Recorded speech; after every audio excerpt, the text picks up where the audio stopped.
ઓમ શ્રી ગણેશાય નમઃ. નમસ્કાર મિત્રો, જય શ્રી કૃષ્ણ, જય માતાજી. સ્વાગત છે ફરી એક વખત આપનું આપણી યુટ્યુબ ચેનલ ભક્તિ કીર્તન સંગ્રહમાં. મિત્રો, વર્ષભરમાં આપણે મુખ્યત્વે ચૈત્ર અને આસો નવરાત્રિને જાણતા હોઈએ છીએ, પરંતુ આ સિવાય પણ બીજી 3 નવરાત્રિ આવે છે કે જેના વિશે મોટાભાગના લોકોને જાણ હોતી નથી. અને એ 3 નવરાત્રિ પણ આપણા શાસ્ત્રમાં, આપણા હિન્દુ ધર્મમાં ખૂબ જ મહત્ત્વની છે. એટલે કે એક પોષ મહિનામાં આવતી શાકંભરી નવરાત્રિ, બીજી મહા મહિનામાં આવતી ગુપ્ત નવરાત્રિ અને ત્રીજી અષાઢ મહિનામાં આવતી ગુપ્ત નવરાત્રિ. એટલે આવી રીતે કરીને વર્ષમાં કુલ 5 નવરાત્રિ આવે છે. તો આજે આ વિડીયોમાં આપણે 2024માં આવનારી અષાઢ મહિનાની ગુપ્ત નવરાત્રિ વિશે વાત કરવાના છીએ. આ નવરાત્રિનું શું મહત્ત્વ છે તથા આ નવરાત્રિનું વ્રત ભગવાન શ્રી રામ, લક્ષ્મણ અને માતા સીતાએ પણ કર્યું હતું. એટલે આ ગુપ્ત નવરાત્રિની કથા પણ ભગવાન શ્રી રામ સાથે જોડાયેલી છે.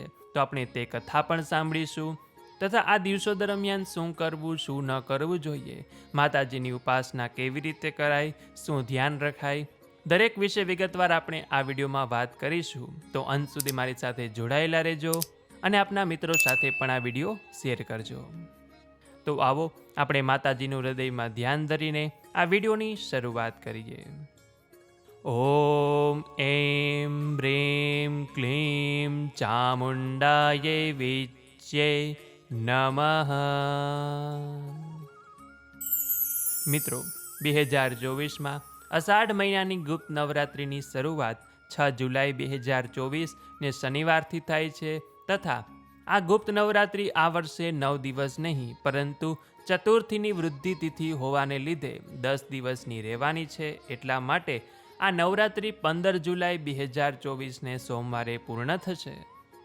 10 દિવસની આ ગુપ્ત નવરાત્રિમાં અલગ અલગ મહાવિદ્યાની પૂજા કરવામાં આવે છે કે જેમાં દેવી કાલી, દેવી તારા, દેવી લલિતા, દેવી માં ભુવનેશ્વરી, દેવી ત્રિપુરા ભૈરવી, દેવી છિન્નામસ્તા, દેવી માં ધૂમાવતી, દેવી બગલામુખી, દેવી માતંગી અને દેવી કમલાની પૂજા કરવામાં આવે છે.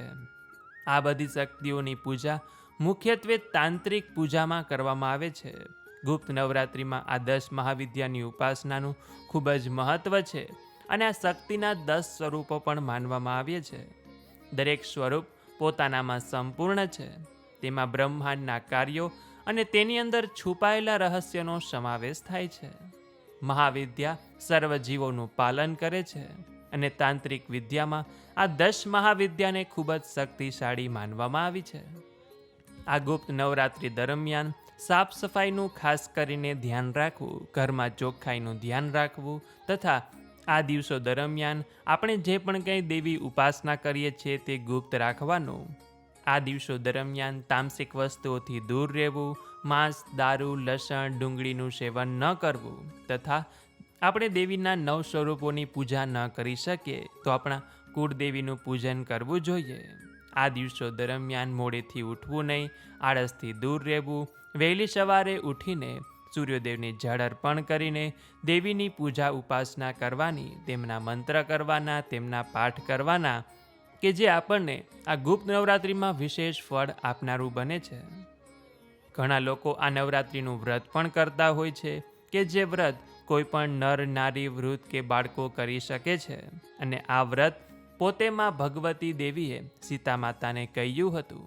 એટલા માટે આ નવરાત્રિની કથા એ ભગવાન શ્રી રામ સાથે, સીતા માતા સાથે સંકળાયેલી છે. તો આવો આપણે પણ તે સાંભળીએ ગુપ્ત નવરાત્રિની કથા કે જે માત્ર નિત્ય સાંભળવા માત્રથી પણ આપણને ગુપ્ત નવરાત્રિના વ્રત કર્યા સમાન ફળ મળે છે. તો આ પૌરાણિક કથા ત્રેતા યુગની છે. ધરતી પર જન્મ્યા પછી દરેક મનુષ્યને તેના કર્મ પ્રમાણે ફળ ભોગવવા પડે છે. ચાહે તે પછી સુખનું ફળ હોય કે પછી દુઃખનું ફળ હોય, તે તેને ભોગવીને જ છુટકારો મળે છે. અને એમાં રામચંદ્ર, જનકપુત્રી સીતા અને શેષનાગ સ્વરૂપ રામચંદ્રના ભાઈ એવા લક્ષ્મણજી પણ સમાવેશ થઈ જાય છે. તેઓને પણ 14 વર્ષનો અસહ્ય વનવાસ ભોગવવો પડ્યો હતો. 14 વર્ષના વનવાસ દરમિયાન રામ, લક્ષ્મણ, જાનકીએ ઉનાળામાં, શિયાળામાં કે પછી વરસાદનો મોસમ હોય, દરેક પરિસ્થિતિઓ તેમને વેઠી હતી. અને માતા સીતાને આ દુઃખમાં જોઈ ભગવાન શ્રીરામ કહે છે કે હે સીતે, હે બંધુ લક્ષ્મણ, આપણે રાજવૈભવી માણસો, રાજમહેલમાં રહેનારા, ચંદનના પલંગ અને રેશમી ગાદલા પર આડોટનારા, પંચસ્વાદની રસોઈ ખાનાર આજે આ વનવાસી જીવન વ્યતીત કરીએ છીએ. બધું પ્રસન્નચિત્તે સ્વીકારીએ છીએ, કોઈને દોષ ન આપતા બધા પ્રસંગોને આપણે સહન કરીએ છીએ, અને એ આપણા પર થયેલ સંસ્કાર નીતિનો દિવ્ય પ્રભાવ છે. માતા સીતા વિચાર કરે છે કે આનો કોઈ તો ઉપાય હશે જ, અને ત્યારે સીતા માતાને કુળદેવીનું સ્મરણ થઈ આવે છે. એટલા માટે તેઓ મનમાં ને મનમાં કુળદેવીને સ્મરણ કરતા બોલે છે કે યા દેવી સર્વભૂતેષુ પ્રયત્ન રૂપેણ સંસ્થિતા નમસ્તસ્યૈ નમસ્તસ્યૈ નમસ્તસ્યૈ નમો નમઃ. આ મંત્રનું મનોમન જાપ શરૂ કર્યો કે જેથી માં ભગવતી તેના પર પ્રસન્ન થયા, અને માં સીતાજીની મનોમનની પવિત્ર પ્રાર્થના હતી કે અમે ત્રણેય વનવાસ યાત્રા સારી રીતે પૂર્ણ કરી શકીએ. માં ભગવતીએ સ્મિત વદને કહ્યું કે સીતા, તું અમારું ગુપ્ત નવરાત્રિનું વ્રત કરજે, તમે ત્રણેય આદિ વ્યાધિ અને ઉપાધિમાંથી મુક્ત થઈ જશો. અષાઢ મહિનાના સુદ એકમથી સુદ નોમ સુધી આ વ્રતના 9 દિવસ એકટાણા કરવાના, ઉપવાસ રાખવાના, સવારે તેલનો દીવો પ્રગટાવવાનો અને શુદ્ધ ભાવથી દેવીમાનો જપ કરવાનો.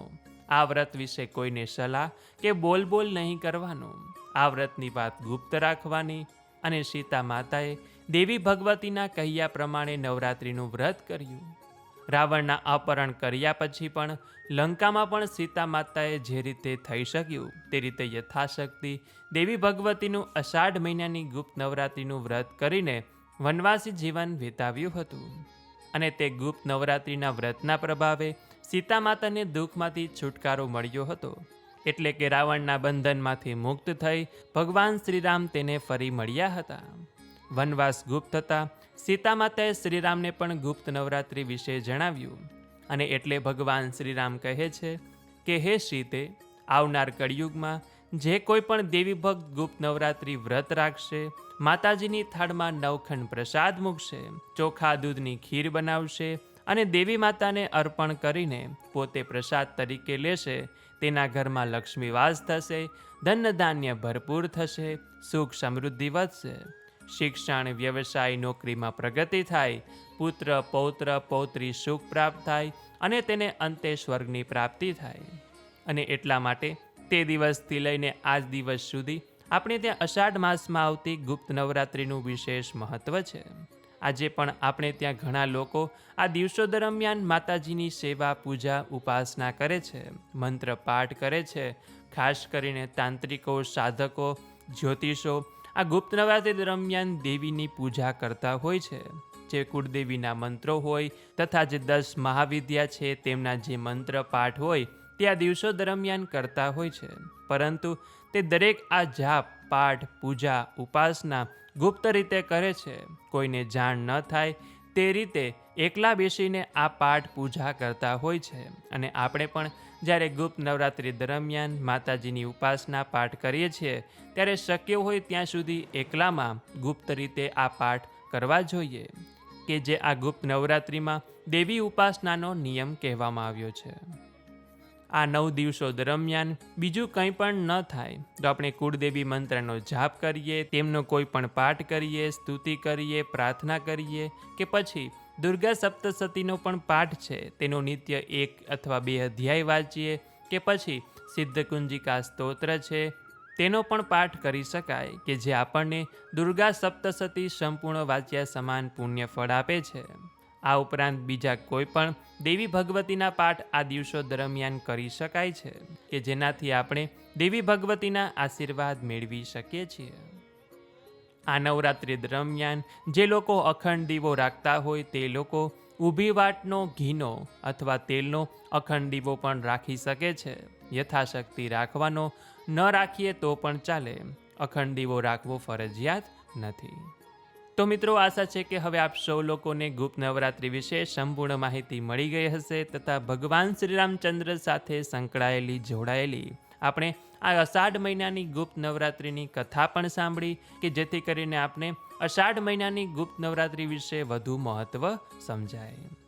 તો આ વિડીયોમાંથી નવું જાણવા શીખવા મળ્યું હોય તો વિડીયોને લાઈક કરજો, તમારા મિત્રોને મોકલજો. અમારી ચેનલમાં નવા હોય તો સબસ્ક્રાઈબ કરવાનું ભૂલતા નહીં, કે જેથી કરીને આવા જ અવનવા વિડીયો, અવનવી માહિતી આપ સૌને મળતી રહે. તો આ સાથે હવે મને રજા આપો, મળીશું ફરીથી એક નવા વિડીયોમાં. ત્યાં સુધી આપ સૌ લોકોને અમારી ચેનલના જય શ્રી કૃષ્ણ. ધન્યવાદ. મારી સાથે જોડાઈ રહેવા બદલ આપ સૌ લોકોનો ખૂબ ખૂબ આભાર.